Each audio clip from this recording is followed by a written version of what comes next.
මාව තල්ලු කළා. කොහොමද පුතේ ලියන්නේ? ඌයි කවුරු හරි මට ගැහුවා.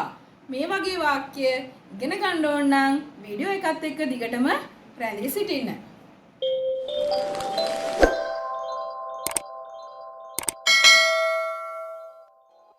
Good morning all of you, my lovely student. I hope you stay well. So, I am Nilmi Damayanti Bandara at Wilpatha Anura Mahavidyalaya. Somebody hit me. Puthe, make a කර්තෘකාරක වාක්‍යයක්ද කර්මකාරක වාක්‍යයක්ද?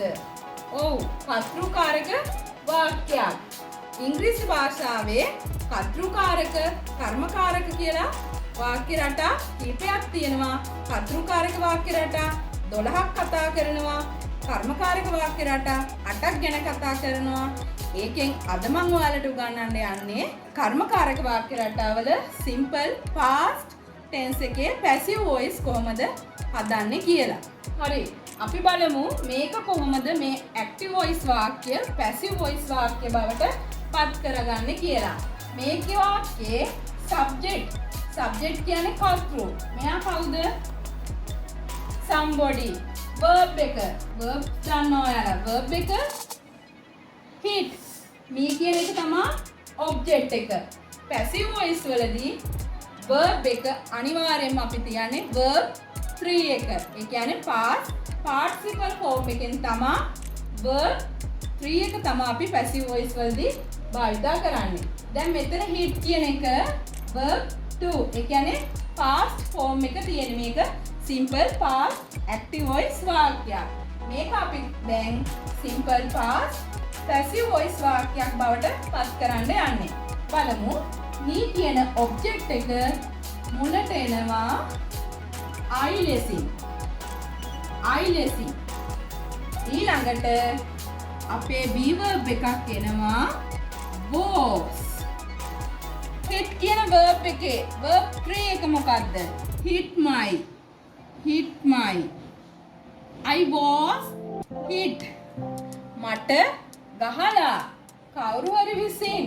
අපි by කියන preposition එකෙන් එයාව සම්බන්ධ කරනවා මේ subject object විදිහට මෙතෙන්ට දාලා.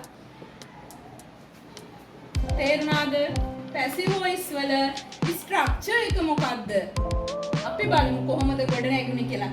මේ object එක ඒ කියන්නේ මුලට එනකොට ඒ කියන්නේ ක්‍රියාවට වාජනය වෙන කෙනා මට මේ ගහලා තියෙන්නේ. එහෙනම් I එහෙනම් receiver of the action තමයි මුලට එන්නේ. ඊළඟට be verb එක. නම් passive past එකේ simple past එකේ was and were කියන be verb දෙක අපි පාවිච්චි කරනවා.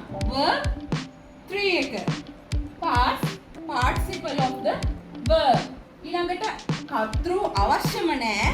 අවශ්‍ය නම් by කියන මේ preposition එකත් එක්ක අපිට ලියන්න පුළුවන්. හරි. මෙන්න මේ object pronoun එක subject විදිහට එනකොට වෙනස් වෙන්නේ කොහොමද කියලා අපි දැනගෙන ඉන්න ඕනේ. එහෙනම් me කියන කෙනා කියන objective pronoun එක I බවට පත් වෙනවා. ඒතකොට මෙතන us තිබුණොත් we, them තිබුණොත් they, him තිබුණොත් he, her තිබුණොත් she, it නම් itම තමයි, you නම් youම තමයි. ඒ විදිහට වෙනස් වෙන ටික අපි අනිවාර්යයෙන්ම දැනගෙන ඉන්න ඕනේ. හරි. අපි බලමු මට ගහලා. කාටද ගහලා තියෙන්නේ? මට. එහෙනම් me hit කියන්න පුළුවන්ද? බෑ. subjective pronoun එක එන්න ඕනේ. I was hit. මට ගහලා. ගහපු කෙනා අවශ්‍ය නැත්නම් අපිට නොලියා ඉන්න පුළුවන්. ඊළඟට දැන් මේක අපි active voice විදිහට ලියනවා නම් කොහොමද ලියන්නේ? hit I දාන්න පුළුවන්ද? බෑ. me. Is it correct? අපි ගහපු කෙනෙක් ඕනේ, ක්‍රියාව කරපු කෙනෙක් ඕනේ. එහෙනම් අපි subject විදිහට x කියන කෙනාව ගන්නවා. X hit me. මෙතෙන්ට අපි නිමල් දැමුවොත් නිමල් hit me. නිමල් මට ගැහුවා. Okay. අපි බලමු ඊට පස්සේ you were hit. ඔයාට ගහලා. They were hit. ඔවුන්ට ගහලා. He was hit. ඔහුට ගහලා. She was hit. ඇයට ගහලා. It was hit. උට ගහලා. එයාට ගහලා. I was hit.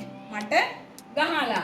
එතකොට අපි ඒක වචන පදත් එක්ක was පාවිච්චි කරනවා.